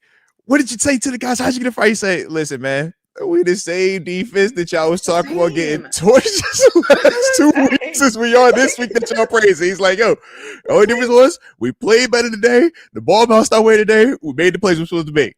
That was it. Nothing magical. No special voodoo. We ain't going there and do the special rain dance. It's like, no, none of that, man. All right. Do what you made plays. That was it, man. And that's why when people go undefeated in so many different situations, it's so rare because it's so hard. It is so hard to go undefeated. It's hard. A million different variables you're dealing with in a season, man. Listen, as a human being, I'm responsible for myself, my own alarm, when I eat, when I do certain things. I barely day to day can do everything I'm supposed to do. I can't imagine 10 other guys against another set of 11 guys. We're all getting paid a lot of money. We're now on TV and I have family things going on. I'm tired. I'm hungry. The weather, it is hard. And I just think that sometimes we think, and I feel like we think this because they make so much money, that because they make so much money, they are not people and they're not human. And that is a flaw because they are human. They are people. Yes, they make a lot of money. I got it. But it's not perfect. Did you guys watch any other football this weekend? I mean, hey, did Green Bay lose to the Panthers? Did you see Green Bay this weekend? Did you see the Cincinnati Bengals choke the game away? Did the Vikings win with JJ McCarthy versus the Lions? Yeah, they beat the Lions. Like, that's what I'm saying. It's like, but we don't keep the same energy for anybody else but our team. I don't Time get that. Time out, TaNeisha, didn't the Colts get beat by that bumtail Steelers team? Terrible. Terrible. The same Colts team that went out to the West Coast and headboarded the Chargers. That same you know what I mean? Like, I'm just, am I missing? Like, yeah. That's it. It's crazy. And that's all I always say. And people are always like, you always straddle the fence. You already, I'm like, because at the core of us, we're people. Yeah. And at the core of us, that we're going to be a little bit here and a little bit there. Now, some of us are just hella talented and we can move the needle a lot more than other people. That's fine. But let me tell you something. There's more people in this world that do not move the needle than are the people that do move the needle. I'm just going to leave it where it's at. I'm just saying, so because of that, you're working with a lot of things. You got to get around. You got to get it working, and it's got to make sense. Think of this. You brought up all of that. The biggest thing or at least from my perspective, that separates the professionals from everybody else is performance under pressure. The analogy that we always talk about, because everybody says that they can throw a pass, and we agree, man, anybody can throw a football 10 yards. Anybody can run a route 10 yards and turn around and catch it. Heck, I can teach you how to rush the passer. You can learn how to get in the 3-point stands, get off the ball, and you might be doing it faster than me and everything. But the difference is when those lights hit, when that guy crossing you is $100 million player, when all 70, 80, 100,000 millions of people around the world watch you, expecting you to do it, and you have to do it not just once, not just twice, but every single time. Then you got to repeat it and do it next week every single time. And then you watch people come here trying to take your job, and you still got to do it every single time. And we say that's performance under pressure. And the analogy that Danny Smith, and I love him for this because he made it super simple, says, TaNeisha, I'm going to put a 2x4 on the ground right now in front of you. 2x4 piece of wood, ain't nothing crazy about it. I'm gonna say, hey, walk across 2x4. You'll walk across it, spin around it, do whatever you want. It's simple, it's chill, right? Now I'm gonna take that same 2x4 and I'm gonna go downtown Pittsburgh, put it on the tallest skyscraper, and say, TaNeisha, walk across this 2x4. It's different. You tripping, bro? I don't want to do this. What is this? It's not 2x4, but 2x4. It's the same way you just did right there. Do that spin move you just did. No, heck no, I ain't doing that. What? You play? You living in your fears? Why you scared, bro? Come on, don't be scared. I mean, do that. You just did a cartwheel on the whip. Why you gonna? You see what's down there? What if I? And that's the difference.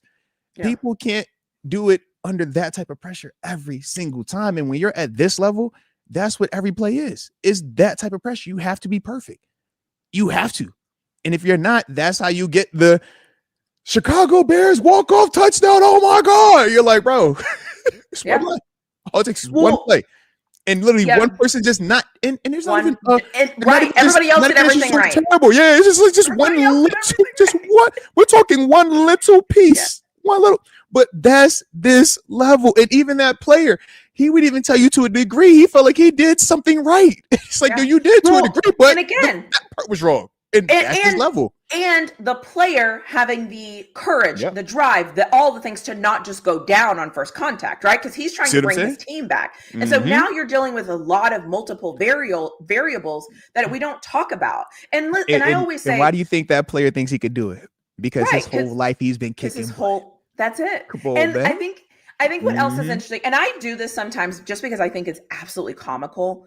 I'll watch a play on TV, and I'm at TV in my air conditioner. No one's coming after me. No, I'm in relaxed clothes, right? Like, it's basic. And I'm like, I try to do a spin move. Or sometimes I'm like, can I cut like that? Like, God, he made it look so smooth. You can't. Can I catch the ball? Like, can I catch the ball and turn and try to avoid to be tackled? You can't. Like, I think that sometimes because they make it look so easy, we're just like, we'll get to the outside, bro. Cut it out. TaNeisha, like, what are we doing? And it's you've woken up and felt sore before, right? Your body has felt sore, right?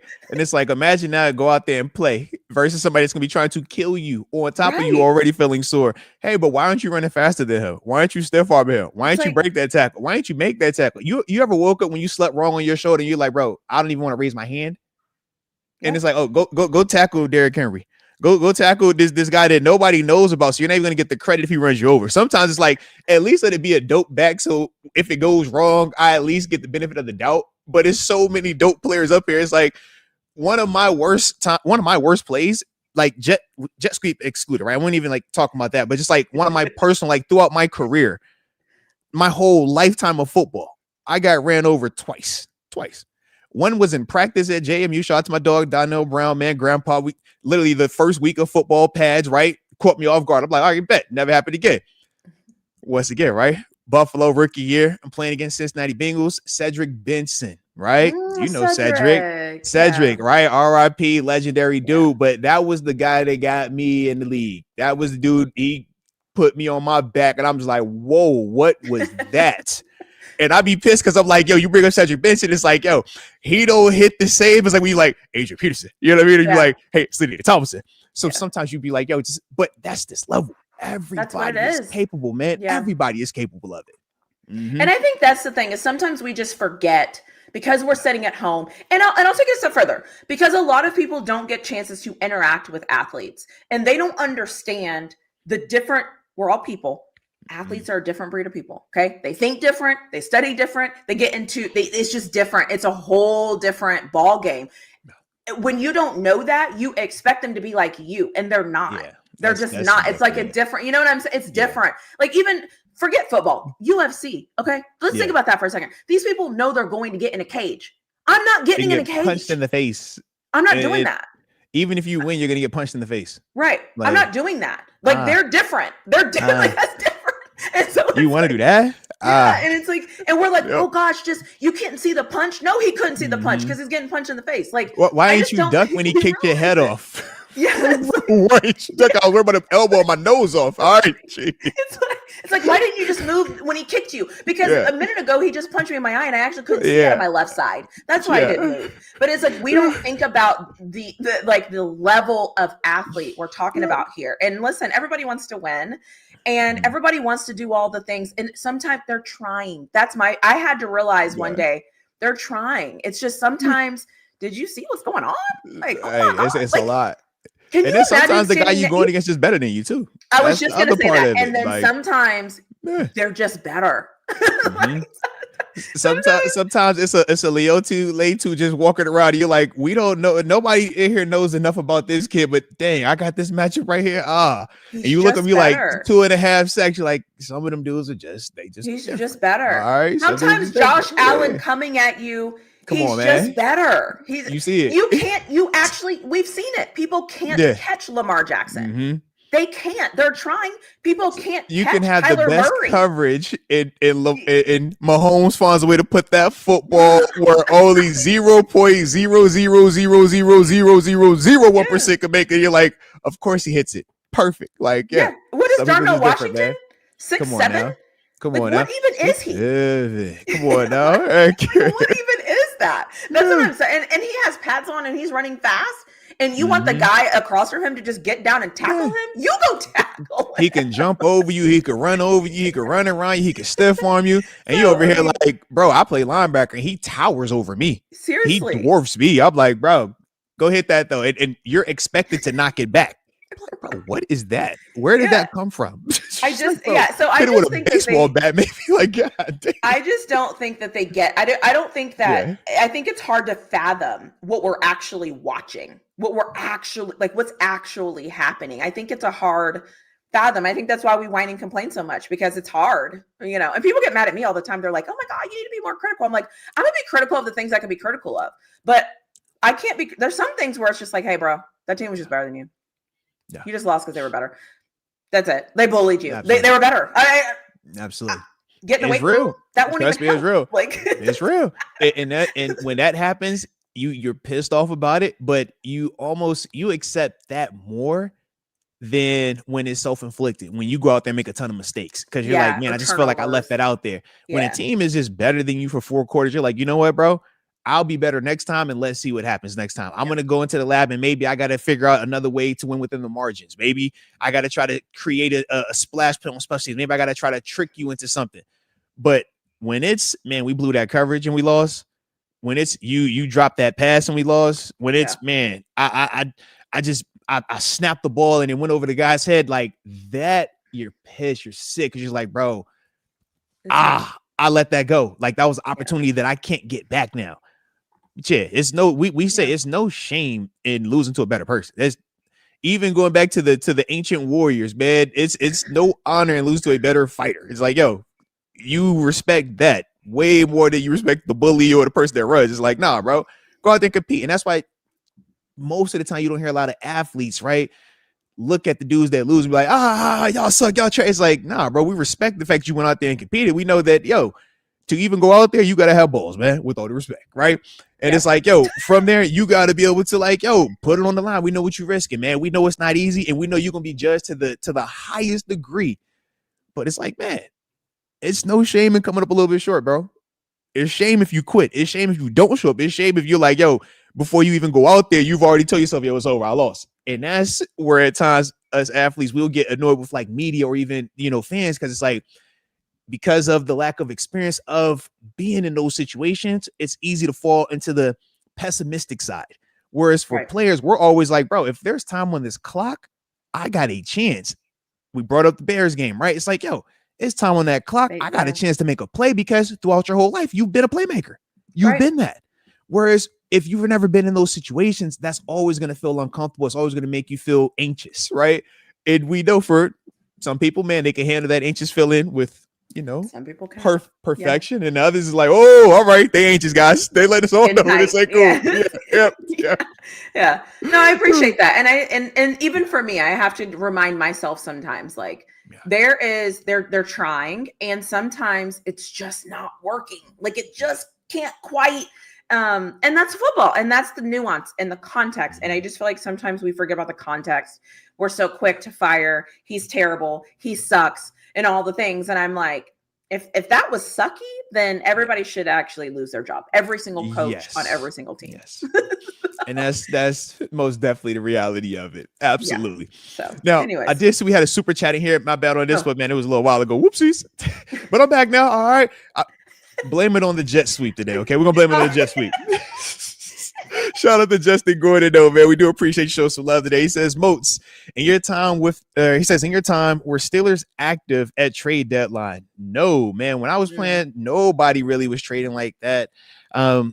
This trade deadline crazy activity, or just the uptick in trades, is recent. This is probably 2019 where we really saw like that shift in terms of players getting moved, star players. We think Jaylen Ramsey, we didn't see him bounce around. We didn't see Von Miller move around. We didn't see like dudes get shipped. Odell Beckham get shipped. It's like, but now it's almost like common.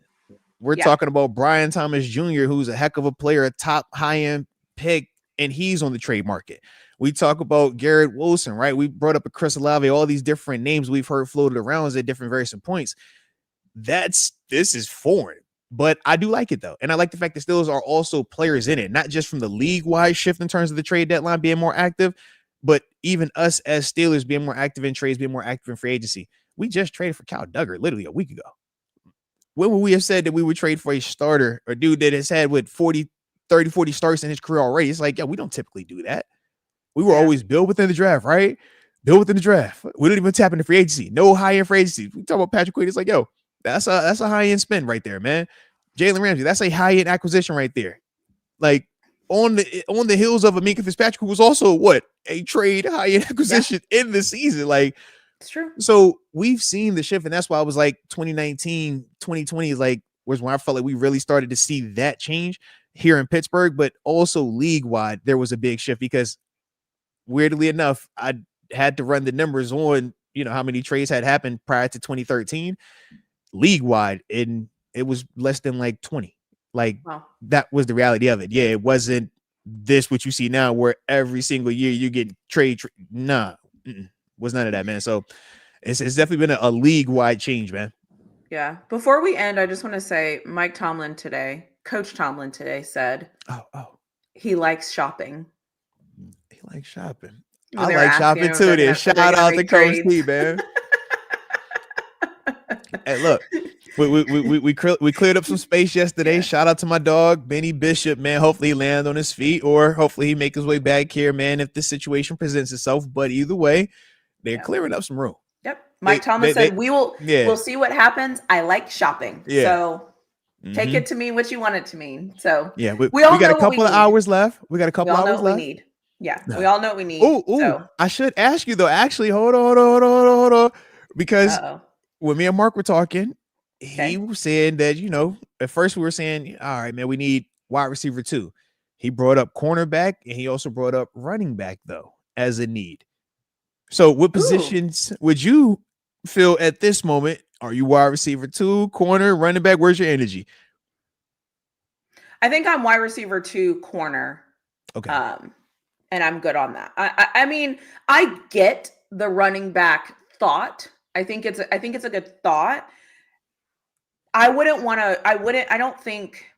don't think they're holding us back, I guess is my thing. I could see a wide receiver 2. Like I think we're kind of limited sometimes with that. And then the corner, because obviously Darius Slay, every other play he goes down and goes out for some place. Slay be looking hurt. I'm like, Slay, come on, man. Don't be doing this to me now, man. You look old when you just keep taking long to get up. You can't be the last guy off the ground every time. Yeah. Like it sends a bad message. It sends a bad message. I don't know what's going on with that. Yeah. But I mean, but again, like it's a grind. They see this team more often than I do, right? If we get I don't care. If they show up with a guard, I'll be like, all right, y'all saw something, you know? So I do think though our biggest need is wide receiver 2. And if we don't get one, I need somebody to leak what happened. Like we tried, you know, we just couldn't get it done because F those draft picks. They saying Jacoby Myers to the Jaguars. I know that was one of the guys we were considering. Yeah, it's one of the guys we were considering. I think it was maybe a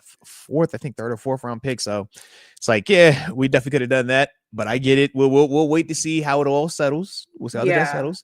I mean, the beauty is this. We're going to get a chance to do this again tomorrow. Hey, shout out to Victor Formation. You know, I'm looking forward to that. I already have my prime time, too, now that I think about it, too. All right, so I'm looking forward to it. All right, so I make sure we'll talk about it.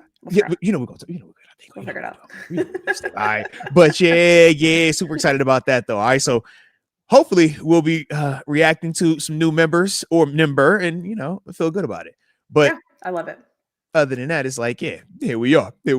But how you feeling though? Any final way to wrap up?